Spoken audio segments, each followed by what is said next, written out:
Hi అందరికీ నమస్కారం.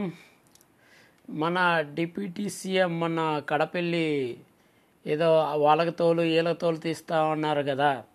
అక్కడ ఒక పెద్ద ఆయన మంచి వ్యక్తి మంచి ఆలోచనతో ఒక ఫ్లెక్సీ ఏర్పాటు చేసి దాంట్లో తోలు వ్యాపారస్తుల్ని హైలైట్గా చూపించడం చాలా సంతోషంగా ఉంది. ఎందుకంటే ఒక చిన్న ఇష్యూను కూడా రాష్ట్ర లెవెల్లో ఒక ప్రతిపక్షంలో ఉన్నప్పుడు ఎలా రాద్ధాంతం చేయొచ్చో ఆ విధంగా రాద్ధాంతం చేస్తున్నారు మన డిప్యూటీ సీఎం గారు. మిగతా ఏం పనులు లేక ఒక ఎంపీడీఓ కొడితే అక్కడ పోలీసు వ్యవస్థ ఉంది, కోర్టులో ఉన్నాయి, శిక్ష చేసే అన్ని చట్టం తరపున చేసుకోబోద్ది.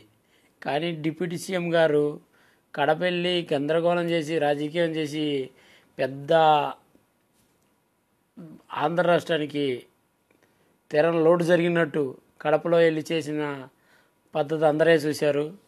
ఎంతోమంది ఇవాళ రోడ్డు మీద పడి జాబులు లేకుండా విద్యార్థులు బాధపడుతుంటే ధర్నాలు చేస్తుంటే అవన్నీ కనపడలా.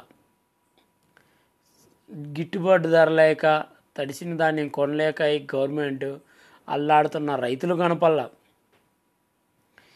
ఏమీ కనక్కు పడకుండా ఒక ఎంపీడీఓను ఎవరినో ఒక అధికారిని కొట్టేయక తెల్లారే ఊటిగా కడప పోయి ఏదో రాద్ధాంతం చేశారే ఒక ప్రతిపక్ష నాయకుడల్లా. ఇది ఎంతవరకు కరెక్ట్ డిప్యూటీ సీఎం గారు? మీరు డిప్యూటీ సీఎమ్మా లేక ఒక ప్రతిపక్ష నాయకుడిగానా వెళ్ళి ధర్నా చేస్తున్నట్టయితే అర్థం కల. ఎందుకంటే మీరు కాదు, మీ కింద అధికారులు అందరూ ఉన్నారు, వాళ్ళు ఎట్లా వినియోగించుకోవాలో మీకు ఇంకా తెలియదట్టుగా ఉంది. కొంచెం నేర్చుకోండి సార్, ఆఫీసర్లను ఎలా యూజ్ చేసుకోవాలో.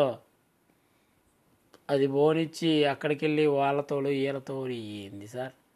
చిన్న పిల్లలు మాట్లాడినట్టు రోడ్ల మీద పడి ఈ గోల వాళ్ళు.